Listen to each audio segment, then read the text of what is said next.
हे पहा, रताळ्याच्या दशम्या किती छान मऊसूत खुसखुशीत झालेल्या आहे। त्रिकोणी घडीमुळे बघा किती सुरेख लेयर्स पडलेले आहे आणि चवीला पण मस्त गोड लागतात। नमस्कार, मी कविताच टेस्टी फूडमध्ये सर्व खवय्यांचे पुन्हा एकदा स्वागत करते। आज आपण रताळ्याच्या दशम्या करण्याची अगदी सोपी पद्धत पाहणार आहोत। आषाढ महिन्यात पूर्वीचे लोक अशा दशम्या, घारे, धपाटे, कापड्या हमखास करायचे। याला आषाढ तळणे असंही म्हणतात। या दशम्या म्हणजे आपला पारंपरिक पदार्थ। प्रवासाला जाताना, वारीला, पंढरपूरला नेण्यासाठी या दशम्या अगदी उत्तम। कारण गरम तर छान लागतातच, पण शिळ्या झाल्यावर 3 ते 4 दिवस मस्त टिकतात। मुलांना बाहेरचे पिझ्झा, बर्गर ऐवजी असे पौष्टिक पदार्थ खाऊ घातले तर त्यांना आपल्या पारंपरिक पदार्थांची गोडी लागेल। या व्हिडिओमध्ये मी काही टिप्स सांगणार आहे। रताळ्यात पाणी न घालता कशी शिजवायची म्हणजे ती पानसट लागणार नाही। गूळ पाण्यात फक्त कसा विरघळायचा आणि घडीची त्रिकोणी दशमी करून मस्त लेयर्स कसे पाडायचे। रेसिपी नेहमीप्रमाणे खूप साधी व सोपी आहे। भरपूर टिप्ससह संपूर्ण रेसिपी तुमच्याबरोबर शेअर केलेली आहे। कुठेही स्किप न करता पूर्ण व्हिडिओ पहा। तुम्ही या चॅनलला अजून सबस्क्राइब केले नसेल तर जरूर सबस्क्राइब करा, ते निशुल्क आहे। यासाठी लागणारे साहित्य इथे मी अर्धा किलो रताळे घेतलेले आहे। 2 वाटी गव्हाचं पीठ, 1 वाटी गूळ, पाव वाटी बेसन, सुंठ पावडर, खसखस, वेलची आणि जायफळची पूड आणि मीठ। हे बघा, या वाटीने ना 2 वाटी गव्हाचं पीठ घेतलेलं आहे मी आणि वजनीनं हे पीठ अर्धा किलो आहे। त्याच वाटीने ना 1 वाटी गूळ घेतला आहे। वजनी हा गूळ ना 300 ग्राम आहे आणि पाव वाटी बेसन घेतलेलं आहे। वजनीनं हे 50 ग्राम बेसन आहे आणि हे अर्धा किलो रताळे आहे।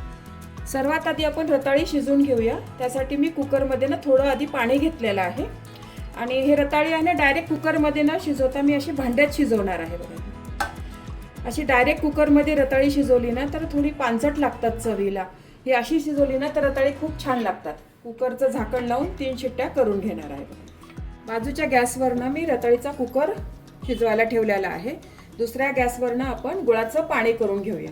हा गुळ आहे ना एका भांड्यामध्ये टाकते मी आणि याच्यामध्ये बघा एकदम पाव कप पाणी घेतलेलं आहे मी, जास्त पाणी नाही घेतलेलं आहे। हा गुळ आहे ना आपल्याला पाण्यामध्ये फक्त विरघळून घ्यायचा आहे, पाक नाही करायचा आहे त्याचा। याच्यात जास्त पाणी घातलं असतं ना आपण तर मग गव्हाचं पीठ पण आपल्याला जास्त वापरावं लागलं असतं आणि मग चवीला ना दशम्या या चांगल्या लागत नाही एवढ्या। त्यामुळे मी पाव वाटीच पाणी घातलेलं आहे 1 वाटी गुळाला। हा गुळ बघा पाण्यामध्ये ना चांगला पूर्ण विरघळला आहे बघा। आता हे पाणी आहे ना गार करून घेते। तोपर्यंत कुकरच्या 3 शिट्ट्या पण झालेल्या आहेत। हे पहा, इथे रताळी आपली चांगली शिजलेली आहे आणि गार पण करून घेतलेली आहे बघा।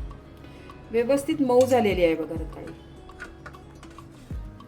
या रताळीची साल काढून किसणीने ही रताळी किसून घेते आणि गुळाचं पाणी आहे ना ते पण चांगलं गार झालेलं आहे बघा। रताळीची सर्व साल काढून घेतलेली आहे बघा। हे रताळी आहे ना आपण आता किसून घेऊया। या किसणीच्या ना जाड बाजूने रताळी किसून घेऊया। ही रताळी बघा पाण्यात नाही शिजवली ना त्याच्यामुळे छान शिजली आहे बघा आणि पानसट पण नाही झालेली आहे, मस्त झालेली आहे बघा। कुकरमध्ये पाणी टाकून जर शिजवली असती ना तर ती रताळी आहे ना चवीला एवढी चांगली नाही लागत। रताळीच्या बऱ्याच रेसिपी मी आपल्या चॅनलवर अपलोड केलेल्या आहे बघा। उपवासाच्या आहे त्या रेसिपी।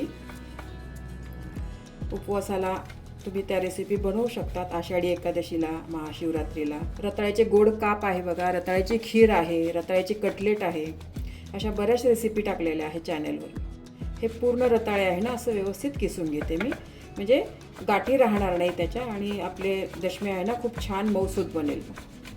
हे बघा पूर्ण रताळी किसून घेतलेली आहे। आता आपण दशम्याचं पीठ भिजूया। एका भांड्यामध्ये मी आधी गव्हाचं पीठ घेते,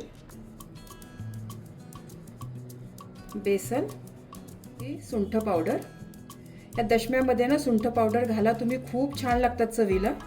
वेलची, जायफळची पूड आणि चवीपुरतं थोडंसं मीठ आणि 2 चमचे साजूक तूप। साजूक तुपाऐवजी तुम्ही तेल घातलं तरीही चालेल, पण तुपामुळे या दशम्या आहे ना छान मस्त मऊ राहतात, त्याच्यामुळे मी तूप घातलेलं आहे। तुम्हाला तेल घालायचं असेल तर तेलही घालू शकता। तूप आहे ना सर्व पिठांना व्यवस्थित चोळून घेऊया। खूप छान लागतात ह्या दशम्या चवीला, एकदम पौष्टिक रेसिपी आहे ही। ही आपली पारंपरिक रेसिपी आहे बघा। पूर्वी काळी लोक ना हे दशम्या धपाटे असे भरपूर बनवायचे प्रवासाला जाताना ना. ह्या दशम्या आणि धपाटे तर जरूर घेऊन जायचे. ह्या दशम्या आहे ना, गरम गरम तर छान लागतातच, पण शिळ्या पण चांगल्या लागतात. 1-2 ते 4 दिवस चांगल्या टिकतात, अजिबात खराब होत नाही या दशम्या. सर्व तूपनं व्यवस्थित मी चोळून घेतलेलं आहे. यामध्ये मी आता हे रताळी घालून घेते.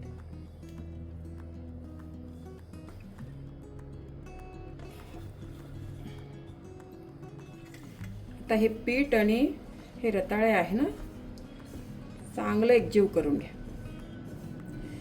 आणि नंतर आपण याच्यामध्ये गुळाचं पाणी टाकूया. इथे मी जे प्रमाण सांगितलेलं आहे ना, ते एकदम परफेक्ट प्रमाण आहे. त्याच्याने या दशम्या ना छान मस्त मीडियम गोड बनतात. फार गोड पण नाही आणि फिक्क्या पण नाही बनत. रताळी आणि पीठ छान एकजीव झालेलं आहे. आता आपण याच्यामध्ये गुळाचं पाणी घालूया. हे गुळाचं पाणी आहे ना, आपण गाळणीने गाळून घेऊया. यामध्ये जर कचरा वगैरे असेल ना, तर तो निघून जाईल. तसा गुळ माझा चांगला स्वच्छ होता.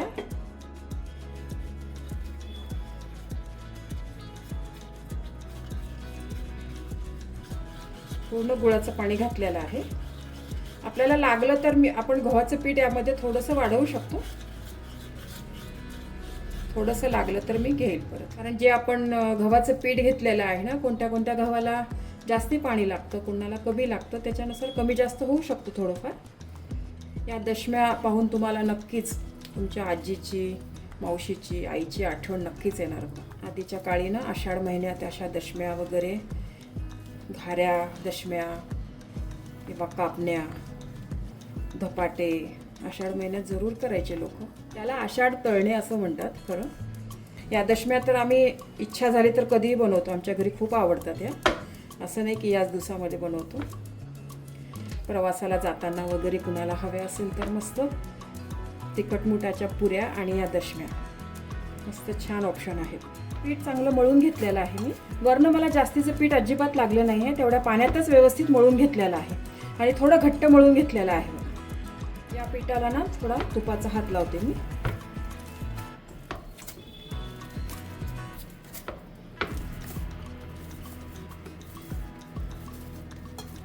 आणि हे पीठ आहे ना, आपण 15 मिनिटं रेस्ट करायला ठेवूया. 15 मिनिट झालेले आहे बघा. हे पीठ आहे ना छान भिजलं आहे बघा. आता याचे आपण गोळे तयार करून घेऊया. या दशम्या कशा तुम्हाला छोट्या मोठ्या पाहिजे ना, तसे तुम्ही हे गोळे करू शकता. मी आपले मीडियम करते गोळे. एक 5 ते 6 गोळे करून घेते मी आधी. दशम्या करण्यासाठी गॅसवर मी तवा गरम करायला ठेवलेला आहे. आता आपण दशमी लाटूया. एक गोळा घेतलेला आहे बघा.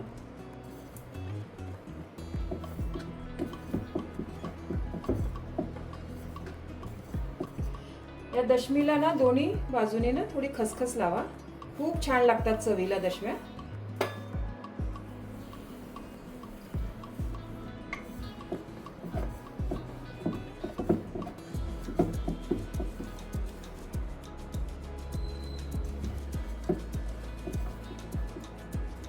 दुसऱ्या बाजूने पण थोडीशी खसखस लावा. आणि दशम्या तुम्हाला कशा जाड पातळ जशा पाहिजे असेल तशा तुम्ही करू शकता. ही दशमी म्हणजे खूपच हेल्दी रेसिपी आहे खरं. आताच्या नवीन पिढींना या रेसिपी माहीत पण नाही आहे. आपण घरात बनवल्या ना तर नक्कीच त्यांना आवडेल. सासूबाई सांगायची की जुन्या काळातल्या दशम्याबरोबर ना हरभऱ्याच्या डाळीचा डाळ कांदा बनवतात, त्याच्याबरोबर या दशम्या खातात. खरं सांगू, मला तर तशाच आवडतात कोरड्या. मस्त तूप लावलेलं असेल ना तर कोरडी दशमी मस्त लागते. किंवा कोणी दुधाबरोबर तुपाबरोबर पण खातात या दशम्या. दशमी लाटून घेतलेली आहे बघा. पण जरासा चिरा येतात ना या दशमीला. तुम्हाला जर गोल चांगली पाहिजे असेल ना तर असं आपलं ताट आहे बघा माझ्याकडे, हे त्याच्याने ना आपण त्याला गोल करून घेऊ. गोल दशमी आहे ना, दिसायला जरा छान दिसेल. बाकी काही नाही, तुम्ही तशाच केल्या तरीही चालेल. चवीमध्ये याचा काही फरक पडणार नाही. दिसायला सुंदर दिसतात एक सारख्या मस्त गोल दशम्या. हे बाजूचं पीठ आहे ना, काढून टाकायचं. हे बघा छान मस्त गोल दशमी झालेली आहे. हे बघा लाटली कशी आहे, जास्त जाड पण नाही आणि पातळ पण नाही आहे, अशी मीडियम लाटलेली आहे. आपली पहिली दशमी आहे ना, थोडंसं तूप आहे ना तव्याला लावून घेते. नाही तर हा गुळाचा पदार्थ आहे ना, तव्याला लगेच चिटकून जाईल. पहिल्याच दशमीला लावते, दुसऱ्याला नाही लावलं तर चालेल, शेवटी लावायचं भाजल्यानंतर. याला तुम्ही तेल लावलं तरी चालेल किंवा तूप लावा, पण हा गोडाचा पदार्थ आहे ना, तुपाने छान लागतो जरा.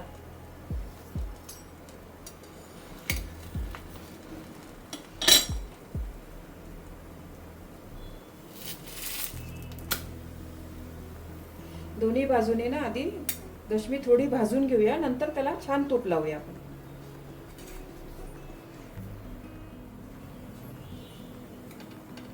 हे बघा दोन्ही साईडनी ना दशमी थोडी भाजून घेतलेली आहे. आता आपण याला थोडं थोडं तूप लावूया. या दशम्या आहे ना अशा गरम गरम तर छान लागतातच, पण दुसऱ्या तिसऱ्या दिवशी शिळ्या झालेल्या ना त्या पण मस्त लागतात दशम्या. त्याची एक वेगळी टेस्ट लागते, पण खराब होत नाही या, 3-4 दिवस चांगल्या राहतात या दशम्या. त्यामुळेच आपले जुने लोक आहे ना मग प्रवासात घेऊन जायचे बघा या दशम्या. सर्व बाजूनी छान तूप मस्त लावून घ्या आणि बारीक गॅसवरच भाजा बघा. मोठा केला ना तर गुळ आहे ना याच्यामध्ये, मग लगेच असे काळे ना डाग पडतात त्याला. बारीक गॅसवर छान खमंग भाजून घ्या. झाली आहे दशमी, काढून ठेवते. अशी जाळीवर काढा तुम्ही दशमी ही, म्हणजे तिला घाम सुटणार नाही बघा. आता तुम्हाला मी आणखीन एक प्रकारे दशमी लाटून दाखवते. एक तर मी प्लेन केलेली होती बघा ती. आता आपण घडीची दशमी करूया. तुम्हाला असं पाहिजे असेल तर तुम्ही या पद्धतीने पण दशमी करू शकता.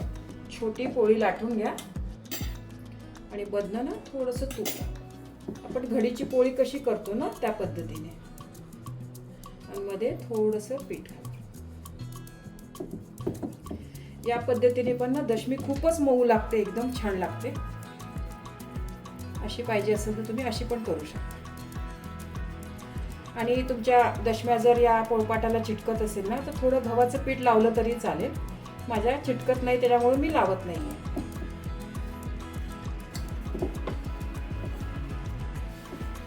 कधी तुमचं पीठ थोडंसं पातळ झालं ना तर मग गव्हाचं पीठ लागू शकतं आपल्याला. बाहेरचं अनहेल्दी आपल्या मुलांना देण्यापेक्षा, पिझ्झा बर्गर असे पदार्थ देण्यापेक्षा असे आपले पारंपरिक पदार्थही मुलांना खाऊ घाला. त्याची गोडी निर्माण होईल मुलांना, मग आणि आवडीने खातील. मग ते आपण थोडीशी खसखस लावून घेऊया. आपण घरात बनवलं तरच मग त्यांना कळेल ना की हे आपले काय आहे पारंपरिक पदार्थ. बनवले नाही तर कसं कळणार मुलांना आपल्या. सुरुवातीला मुलं नको नको म्हणतात, एखादाच खातील किंवा अर्धाही खातील. तसंच हळूहळू त्यांना सवय लागेल. मग गोल येण्यासाठी परत आपण असं ताट ठेवूया. तुम्ही घरात खायला करत असाल ना तर असं नाही कट केलं तरी चालेल. मी उगाच हे शूटिंगला छान दिसावं म्हणून हे आपलं करते असं. एवढ्या या सारणामध्ये ना 15 दशम्या बनतात बरं का. एवढ्या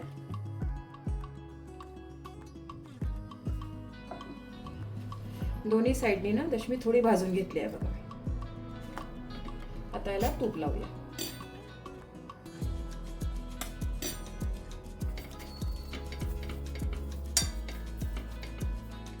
तूप पण फार नाही लागत बघा, एवढंच तूप लावत आहे मी.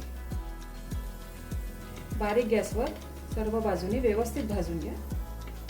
अशी कच्ची नाही राहिली पाहिजे.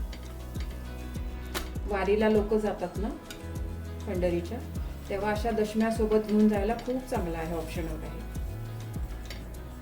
याच्याबरोबर लसणाची चटणी वगैरे पण छान लागेल खायला, आवडत असेल तर.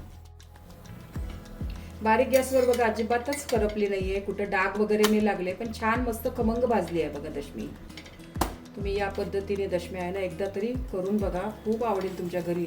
खरं सांगते, एकदा तरी माझ्या म्हणण्यावर तुम्ही करून बघा. याच पद्धतीने मी बाकीच्या पण दशम्या करून घेते. बघा दशम्या किती छान मस्त झालेल्या आहे बघा. मऊ झालेल्या आहे एकदम. तोडून पण दाखवते बघा एक दशमी तुम्हाला. वयस्कर लोक आरामशीर खाऊ शकाल इतक्या छान झालेल्या आहे बघा दशम्या. अगदी खुसखुशीत झाली आहे बघा दशमी. लेयर्स पण बघा किती छान पडलेले आहे दशमीला बघा. ते त्रिकोणी करून लाटलेली आहे ना, त्याच्यामुळे मस्त लेयर्स पडलेले आहे दशमीला. माझ्या या पद्धतीने एकदा तरी दशमी नक्की करून बघा. खूप आवडेल बघा तुमच्या घरी सर्वांना. तुम्हाला ही रेसिपी आवडली असेल तर तुमच्या मित्रमैत्रिणी आणि नातेवाईकांबरोबर शेअर करा. व्हिडिओला लाईक करा व चॅनलला सबस्क्राईब करा. रेसिपीला कमेंट्स करा. तुमच्या कमेंट्स वाचायला मला फार आवडतात. तुमच्या लाईक्स आणि कमेंट्समुळे माझा उत्साह वाढतो आणि नवनवीन व्हिडिओ बनवण्यासाठी प्रोत्साहन मिळते. त्याचबरोबर तुम्ही मला फेसबुक, इंस्टाग्राम आणि पिनइंटरेस्टवर देखील फॉलो करू शकतात. त्यांची लिंक डिस्क्रिप्शन बॉक्समध्ये दिलेली आहे. तुम्ही ही रेसिपी कोणत्या गावातून पाहताय तेही सांगा. तर पुन्हा भेटूया एका नवीन रेसिपीसह. तोपर्यंत मस्त खा, काळजी घ्या. धन्यवाद.